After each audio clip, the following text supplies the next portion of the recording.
caption. 1, 2, 3.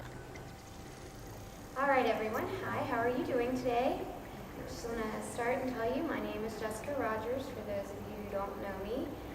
For those of you who do, you all know how very passionate I am about the ocean. So we're going to be talking about that today. So one of the main things I want to touch base on would be how preserving our oceans. Why do we need to preserve them? So I want to start by asking everyone here, do you have any ideas of why our ocean is important? Why do you think that we need our oceans? Does anyone? Why would a reason be? It affects our weather, doesn't it? Yes, it does. It's part of our water cycle. It does. Anything else? Food source?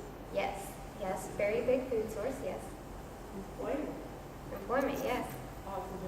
Oxygen. Very good. So we're going to go through those particular reasons, and very good reasons. So the ocean produces 50% of the oxygen that we breathe in intake. And along with that, it also absorbs carbon monoxide. Now, if you think about that, those two things kind of go hand in hand. We need oxygen to breathe, and we can't breathe CO2. So the ocean is very, very important to keep around. So we don't want to breathe in a lot of carbon dioxide, and we want to have oxygen to breathe. So let's touch base on income. It is an important source of income. Think of shellfish farmers, okay? Not only do they farm food, but they're getting money for those shellfish. They make mussels, oysters, even shrimp. I mean, that's not a shellfish farmer. That would be probably under shrimping. However, we also need it for food. Here we go. Healthy food. Now, take a moment and look at this. Can you picture your family eating a meal of seafood? Maybe you take your children to get some popcorn shrimp one night. It is a very important resource for food, and it is also a healthy source of food, well, depending on how you like it cooked. It could end up being unhealthy, but in most cases, very healthy. So, it is very, very important, all those. But I want to touch base on something a little more serious with the ocean. What effects does pollution have on our ocean? Does anyone have any ideas on how pollution can negatively affect our ocean? Any ideas? Kills the fish. That's true, kills fish. That's very important that you say that because let's touch base on ocean acidification, okay? Carbon monoxide is absorbed into the ocean, and so is pollution runoff. Okay, so now what that means is that pollution runoff would be like agricultural waste, runoffs from maybe manufacturing plants, CO2 emissions from the atmosphere. And what this does is it causes the breakdown of our shellfish. And basically, as it's absorbing all this CO2, it causes the shell not to form for the shellfish. And you might say, well, why is that a big deal for me? How does that even affect me? Well, it does affect you because it affects the food chain. And it not only affects the food chain for marine life, it affects the food chain for us. So let's talk about that for a moment. So, shellfish. Now, it doesn't involve just oysters. It doesn't involve just mussels. It doesn't involve, clams. Shellfish include your shrimp, lobster, okay, krill. Krill, think about that. What eats krill? Do you know what eats krill? Whales. Whales. That's a very important food source for our whales. And there are predators that like to eat our whales as well. So that's something, you're causing a ripple effect. You're not causing only a ripple effect in the ocean, you're also potentially causing a ripple effect on land. That can lead to overfishing. If we start becoming underpopulated in the ocean with our shellfish, we might start overfishing those areas, which will in turn affect our reef system. A little bit of something that I had learned on the Discovery Channel not long ago was that the fish in the coral reefs help to keep our reef system alive. Whenever those reefs start to die off, fish become disoriented. So where they would normally swim into a reef, they are swimming away from the reef into predators. So if fish start swimming away from the reefs because the reefs are dying, then what part of the reefs are left? The fish aren't going to be there to keep alive. So it's just a huge effect that we're causing underwater and on land. So what I'm going to ask you today is, how do you think that you can make a difference? Are there any ways that you think that we can make a difference to prevent ocean pollution? Are there any ideas? What's something that you might be able to do? Recycle. Recycle, absolutely.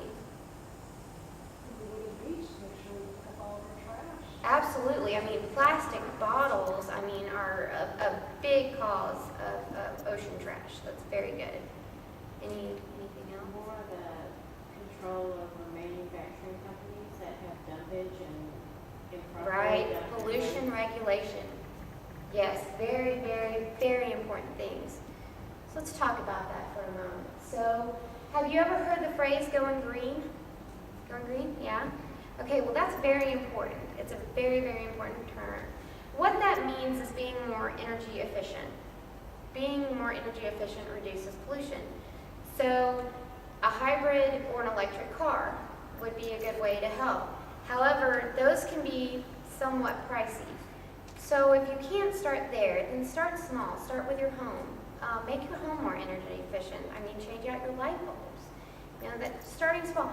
Or if you know someone that's higher up in a company and maybe you talk to them about reducing pollution and they go to their upper management and maybe they come up with a way for their company to go green, solar energy. I mean, there's just so many different things that we can do as a person. You may think, well, how can I make a difference? I mean, just being able to speak to someone and being knowledgeable about ocean conservation can make a difference.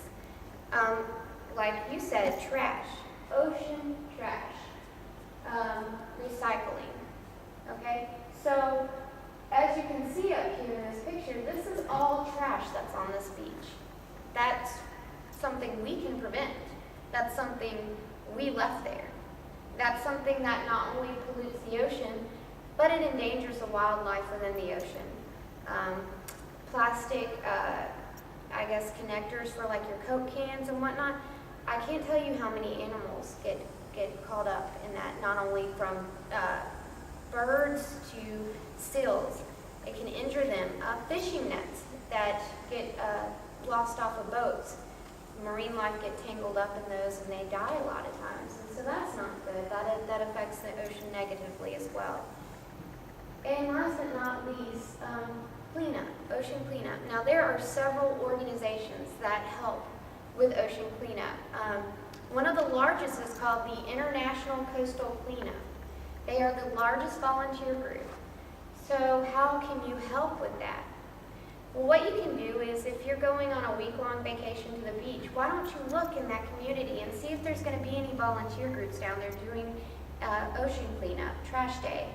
Go out there with your family, take a day, just volunteer, and take the trash bag. Teach them how important it is to keep our oceans clean, and not just necessarily our oceans, but in our world in general. We only get one Earth, guys, so it's very important to keep it healthy, because keeping it healthy will keep us healthy. And it also teaches our future generations responsibility, that they have a responsibility to this planet as well. And we want to keep that going. We want to instill that in everybody. So everyone can make a difference, and there are things that I'm going to personally start doing to make a difference in our environment as well.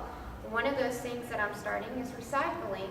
And the next time that I do go to the beach, I will look up one of these foundations. In fact, one of my favorite actors has a foundation, particularly for that, the Ian Somerhalder Foundation, and it goes and focuses on ocean conservation and trash cleanup as well. So I mean, there's smaller ones and there's larger ones, and we can all do our part to help keep our environment clean. So I know you can do it. I can do it. You can do it. We can do it collectively. I mean, we don't have to start big. We can start small. I know that my in-laws recycle, so that's good. And it's just important. It's just important to keep possibly can. So I want to take a moment and I want to thank you all for being here, and I want to ask if anyone has any questions on what I've just displayed here for you on PowerPoint and spoken about. Is there any questions anyone has? Recently, I know with some of the news, and I don't want to bring up the negativity, but with some of the recent news on the search for the plane, they discovered a lot of ocean garbage in that process, and I think that that's bringing an additional awareness to what is actually out there that I never really considered. Do you think that's bringing an awareness to people worldwide?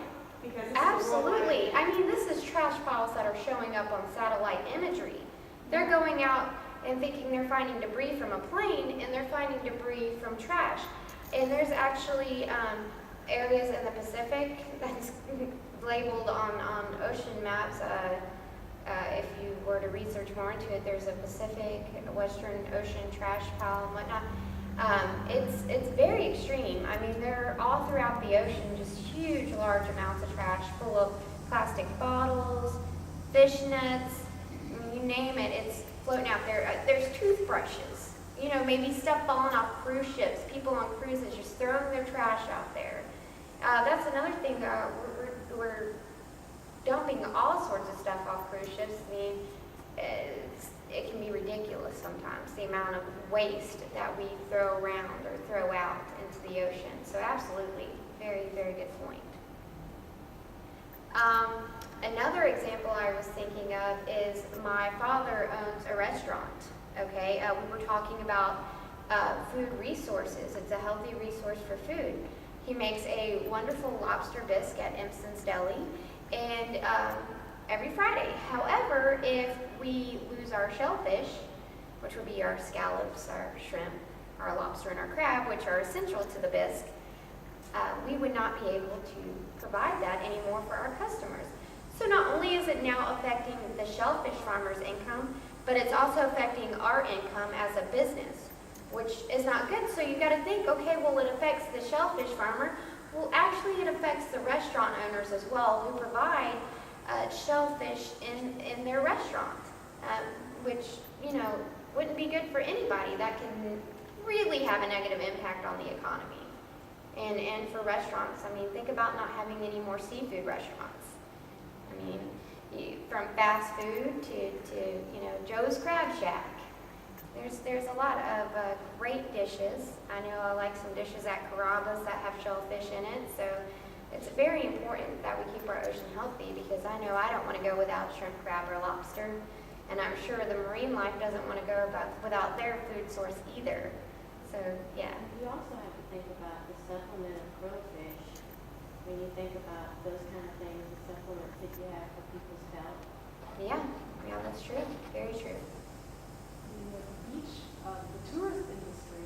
Yeah. The sort of whole vacation industry, all those people, hotels, all of that. Absolutely. So it's affecting health, it's affecting income. It's a very, very, very important topic. It's a very big issue. And, you know, if we don't start addressing it now, while we can help prevent the problems, it's just going to lead to a huge downfall in the future. So it's very important to keep the awareness alive. Absolutely. Anything else? Anything we didn't touch base on? Right. Well, I'd like to thank you all for being here for my presentation. I love wildlife. I love the ocean. I love marine life. It is my passion, and I want to do whatever I can to help preserve it. And so hopefully I help to make you all a little bit more knowledgeable on the potential hazards of ocean pollution, made you a little more aware of how you can help prevent those things. And it's been excellent having you all here, and I thank you so much.